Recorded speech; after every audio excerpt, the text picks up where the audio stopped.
I have been an iPhone user since the original iPhone was launched way back in 2007. This is a day I've been looking forward to for 2.5 years. Yes, I've looked at and played with some other phones on this channel, link up here somewhere, but I've only ever used an iPhone as my daily driver, and since becoming a full-time Mac Pro user, again, link up here somewhere, I am fully invested into the Apple ecosystem with my iPad and Apple TVs, etc. So, the question, would I ever switch from my iPhone?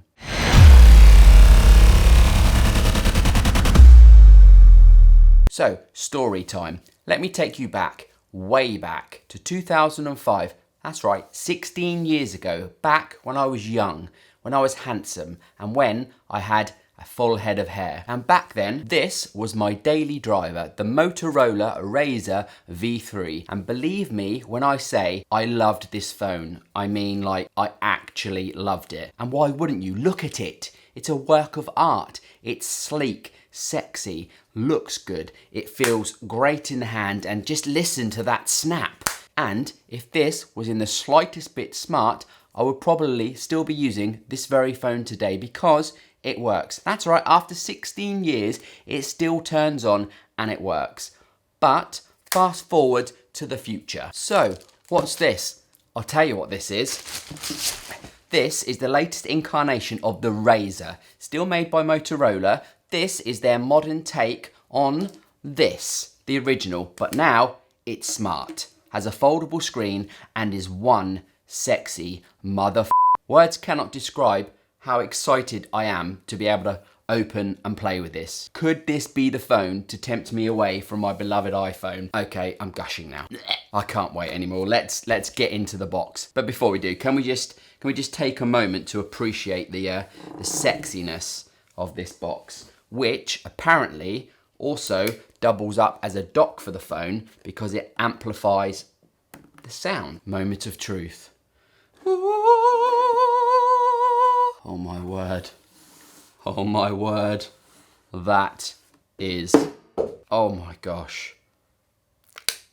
Oh my gosh. Sorry, I think I might have just...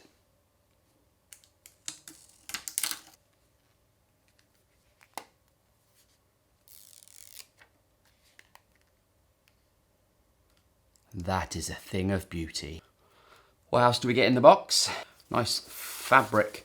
Looks like a glass case for carrying sunglasses. Gubbins.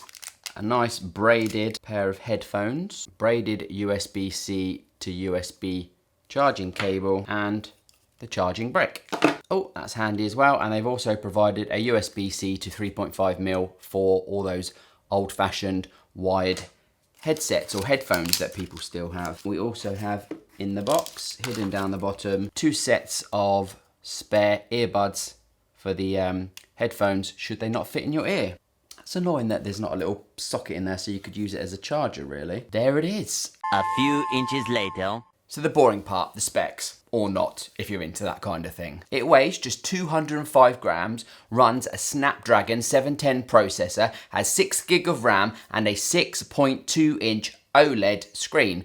It measures 172 by 72 by 69 millimeters, unfolded, and 94 by 72 by 14 millimeters, folded. It has a 2,510 milliamp hour battery, and the batteries are located one in the top here and one in the bottom, so it gives it a nice weighted, balanced feel. So it's not too top heavy, but in some cases, being top heavy is just fine, if you know what I mean. So this one is the 4G version, and it ships with Android Pie, which is version 9, but this can be updated to version 10 when you get it. And this particular model, as you can see, is black. It's the 128 gigabit version, and it does not have expandable storage. There is no slot in here to stick a micro SD card. Coming from an iPhone, I'm used to that. There is now a 5G version of this phone that was released last year, 2020, but one, I didn't want to spend over £1,000 on a handset that I didn't know I was definitely going to keep,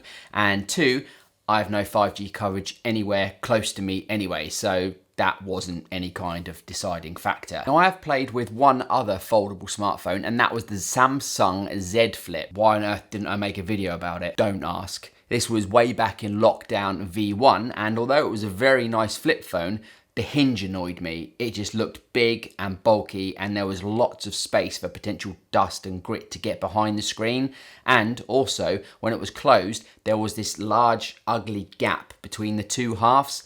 Something little and silly, I know, but I did end up going back to my trusty iPhone. This, however, seems to have a very tight hinge with a complex array of moving parts, and next to no gaps that I can see anyway, except when it's in the motion of closing / opening. And also, as you can see, the screen sits flush together when it's closed, which is very nice. And it does this by retracting the screen slightly down here into this notch / base thing. Very clever. Oh, and listen to that snap. I don't think it's as good as the original snap. No, definitely not as good as the original snap, but still very addictive and very satisfying. The bottom base down here, there's a little notch here, which is your fingerprint sensor. And at the bottom, you have the USB-C port for charging, thumbs up for USB-C, and 2 downward facing speakers hidden behind this grille. And let's see what they sound like.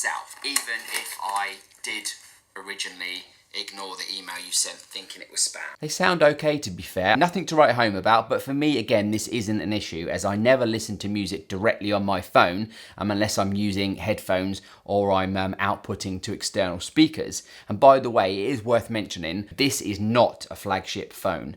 So don't expect to buy this and have the best and for it to be the best at everything.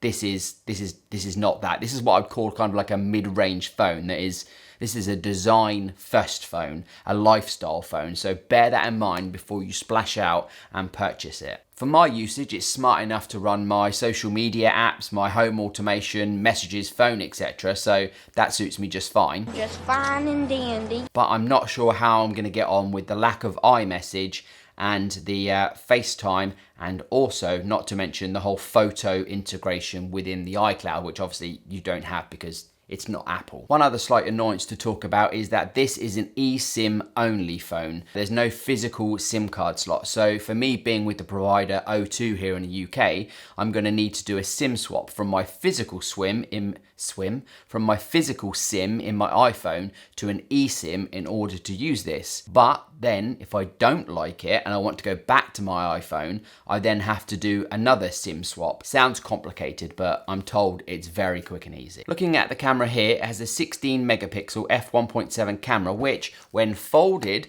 allows me to take good quality selfies on the 2.7 inch OLED panel, which is the kind of outside mini screen. And then on the inside, up the top, hidden in the notch here, we have a 5 megapixel f2.0 front facing camera, I guess, which obviously will do for the odd video call with WhatsApp or Messenger, but definitely not FaceTime. No FaceTime. So I think I need to play with this, use it for a little while, and install all my apps, and then report back to you and give you the final decision. Am I swapping from my beloved iPhone 12 to the Motorola Razr? One eternity later.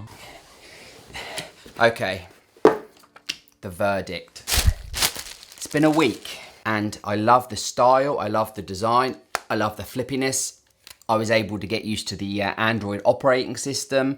It's fast, the camera's fine for me, but whoa, what's going on? What's going on? What's so bright?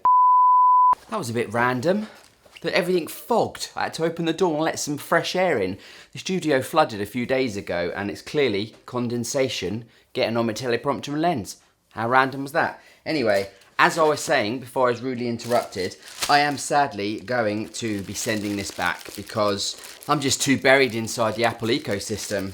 Little things, like I said, iMessage, photo syncing, FaceTime with my daughter are just too little too much. Does that make sense? Anyway, I can't live without them. So as much as this phone is a very sexy, sleek phone, And if you're already on Android, this will probably suit you perfectly if you want a design first phone. I've got to send it back. Sorry, Motorola.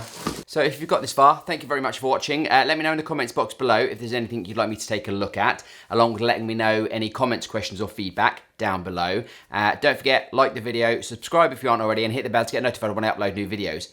Apparently that stuff helps with the YouTube algorithm.